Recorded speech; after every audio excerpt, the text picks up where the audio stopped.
I've done fucking dozens of interviews about Guinness, and it's just so boring, to be honest with you. Let's do it in one sentence then. We put the bloody thing in so it would pour correctly, and we have a good pint, and we keep the glasses clean, and the staff know how to do it. That's it.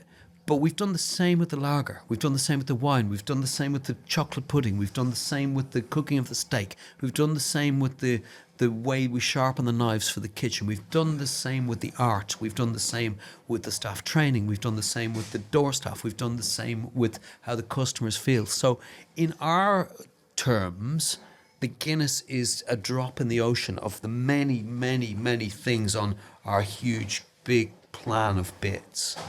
And it's surprising to me still that thing that we know we got it right, and we know the Guinness is great, but it seems to colour a lot of people's feeling about what this place is. And weirdly, it makes us seem to people that we're an Irish pub, which we're kind of not, and we're intentionally not. This is a pub for Soho. This is a pub for the people around here to come and have a great time and feel that vibe of being comfortable, safe, happy and well looked after. It's not about Guinness. It's not about Ireland. It's about being in Soho, being in the Devonshire and having that timeless history. I think I listened to a podcast or an interview you did, and you're like, this is a Soho pub with an Irish accent. Yeah. And I thought that's a beautiful way of saying it. It's got a little tinge of... Yeah, there's a lot of it, especially with Ross and Sam here, by the way, and they're legends. This morning, they're legends. And it's got an Irish accent, but it's very much not an Irish pub. I think that's really important, that people feel that it's for everybody. What does I asked some random questions as well. What does like a perfect pint of Guinness and the texture of that like teach someone about the texture of Ireland? Nothing. I would say. I think the overarching thing here is that Guinness were always a brilliantly benevolent and really good thing for Dublin in particular, but Ireland in general. They always looked after their staff. They made sure that everybody who worked for them had really good accommodation and paid them really, really well. They were a philanthropic firm for hundreds of years, like the whole story of how they went to the Caribbean and to Nigeria on the basis that they wanted to help those places. It really is a good value and vibe. And I think. So what's that about the Nigerian bit? So the reason why Guinness is the biggest beer in Nigeria is because they felt as a rich company, as a rich sort of British company at the time, that it would be philanthropic and a positive thing to go to Africa to set up a big brewery which would give employment and make the life better for those people, and they actually did it.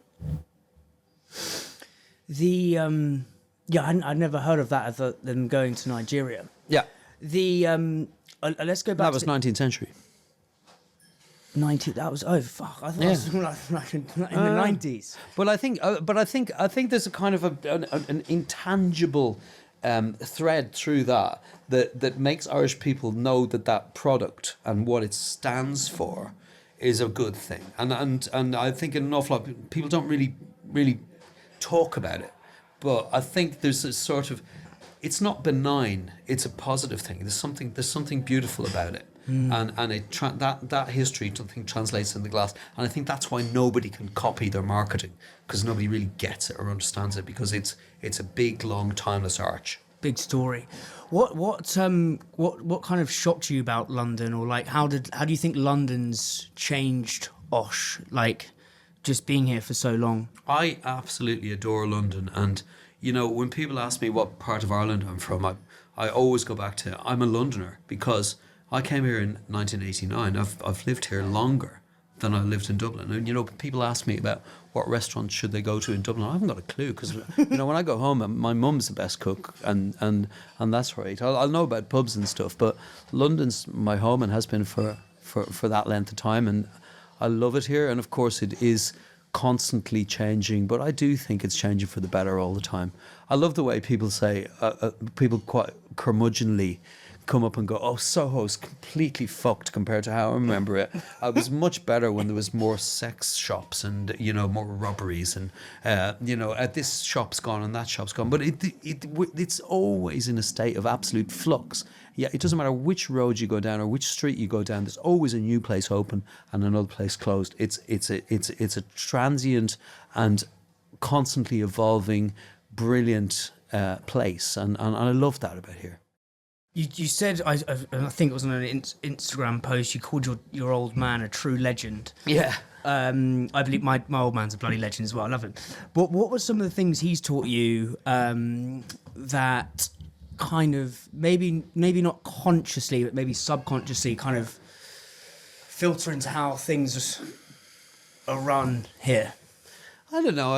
I often think about Dad. My dad's a very placid, fun, incredibly clever academic. Oh. And but he loves going to the pub. He loves his friends, and he really values stories and social interaction and being able to spend time with people he loves. And I think they're all really, really positive and wonderful things to bring. And I'd like to think that my own girls would know that too. But one thing I always remember was his dad, Paddy Rogers, had this phrase whenever he was under any kind of pressure or any business pressure, big businessman. He always said, the one thing you should always try and do is to avoid. Sorry. He always used to say, the one thing that you should always try and do is to avoid unpleasantness.